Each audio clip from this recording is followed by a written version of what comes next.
ત્યાં પ્રવેશ કર્યો, અમે જોવા ગયા બૂથો ઉપર, ત્યારે ત્યાં કર્મચારીઓ એ બૂથ ઉપર કમળના બટન દબાવતા હતા. આવી પરિસ્થિતિમાં પણ આપણે જીતી શક્યા છે. ત્યારે મારે આગેવાન કાર્યકર્તાઓને કહેવું છે, વિશેષમાં ઠાકોર સમાજ પણ બેઠો છે.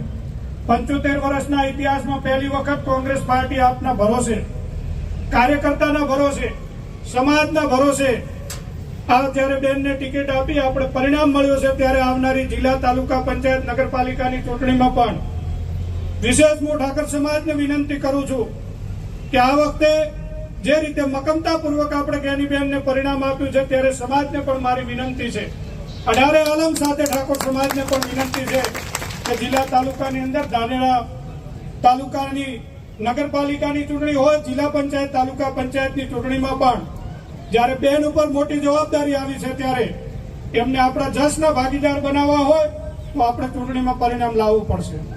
ટૂંક સમયમાં વાવ વિધાનસભાની પણ ચૂંટણી આવે છે, પેટા ચૂંટણી. એમાં પણ આપણે તાકાતથી લડવાનું છે, કારણ કે હવે ભારતીય જનતા પાર્ટીએ જે રીતે બનાસકાંઠા જિલ્લામાં આપણે પરિણામ મેળવ્યું, 2 બાકડા થઈ ગયા છે.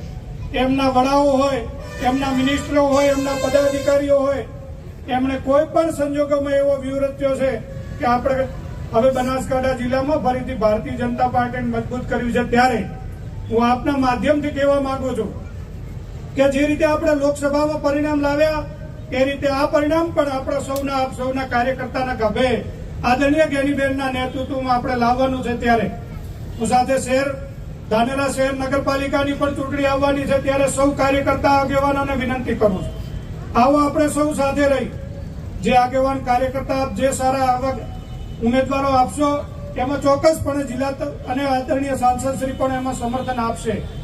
આવો આપણે સૌ ધાનેરા મત વિસ્તારના, જેમ ઠાકરસિંહભાઈએ વાત કરી, નાના મોટા પ્રશ્નો હશે એનું નિરાકરણ લાવવાનું છે.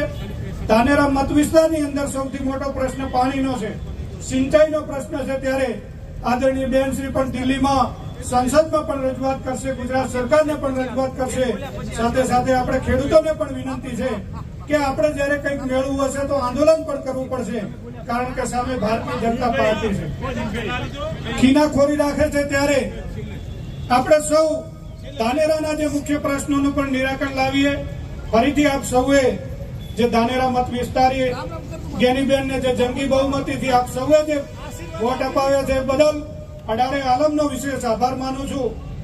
સાથે કાર્યકર્તાઓનો પણ આભાર માનું છું. આપ સૌએ અમારું સન્માન કર્યું, એ બદલ સૌનો ખૂબ ખૂબ આભાર, ધન્યવાદ. જય હિન્દ, જય ભારત, જય કોંગ્રેસ.